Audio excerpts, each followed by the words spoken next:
নমস্কার সকলকে আমার মাটির কথা ইউটিউব চ্যানেলে স্বাগত। আমি আজকে আলোচনা করব আলু চাষের একটি মারাত্মক রোগ নিয়ে। রোগটির নাম হলো নাবি ধসা বা লেট ব্লাইট। আলুর সবচেয়ে মারাত্মক রোগ এটি। ছত্রাক গঠিত এই রোগটি পাহাড়ি এলাকায় বেশি দেখা গেলেও সমতলে মাঝে মধ্যে এই রোগ মহামারীর আকার নেয়।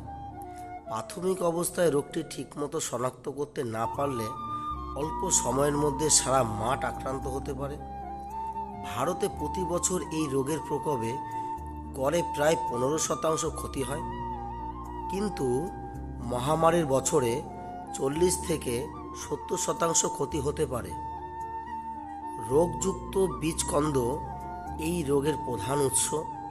স্যাঁতস্যাঁতে আর্দ্র আবহাওয়া, 2-1 ফসলা বৃষ্টি, আপেক্ষিক আর্দ্রতা 90%-এর বেশি হলে এই রোগের বিস্তার দ্রুত ঘটে।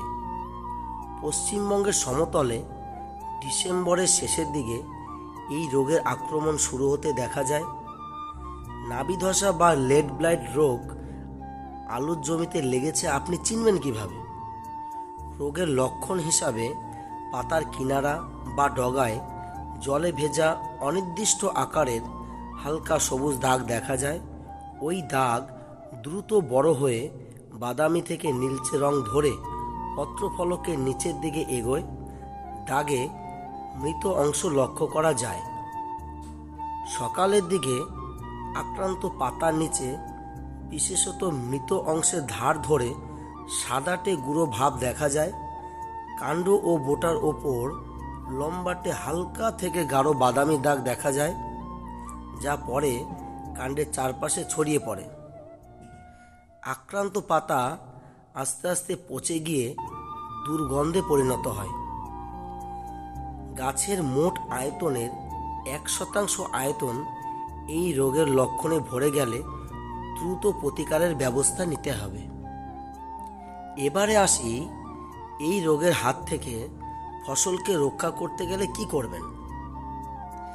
বীজ হিসাবে গোটা কন্দ শোধন করে লাগানো উচিত।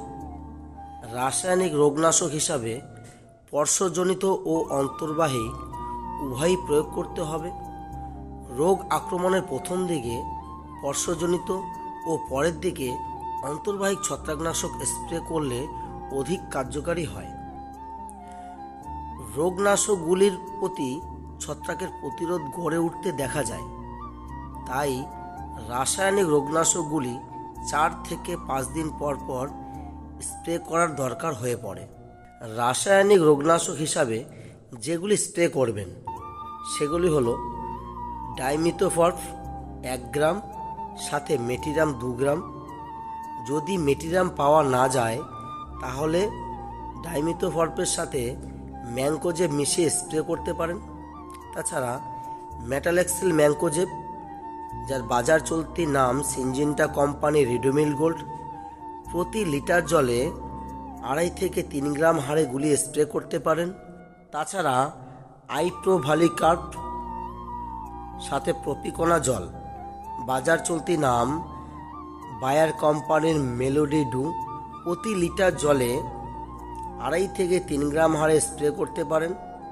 সাইমক্সোনিল ম্যানকোজেব, যার বাজার চলতি নাম কার্জেট সাইমক্স। তাছাড়া হেক্সাগোনা জল প্লাস ক্যাপ্টেন, যার বাজার চলতি নাম টাটা র্যালিজের তাগত। তাছাড়া সাবধানতা হিসাবে আপনি নাবি ধসা রোগের জন্য প্রথমে কপার অক্সিক্লোরাইড প্রতি লিটার 4 গ্রাম হারে এবং এরপর ম্যানকোজেব বা প্রপিনেপ প্রতি লিটার জলে 3 গ্রাম হারে গুলিয়ে স্প্রে করা যেতে পারে। এর পরবর্তী ভিডিওতে আলু জলদি ধসা রোগ নিয়ে আলোচনা করব। এই ভিডিওটি ভালো লেগে থাকলে অবশ্যই লাইক ও শেয়ার করবেন। আরও নতুন নতুন ভিডিও পেতে আমার চ্যানেলটি সাবস্ক্রাইব করুন। ধন্যবাদ।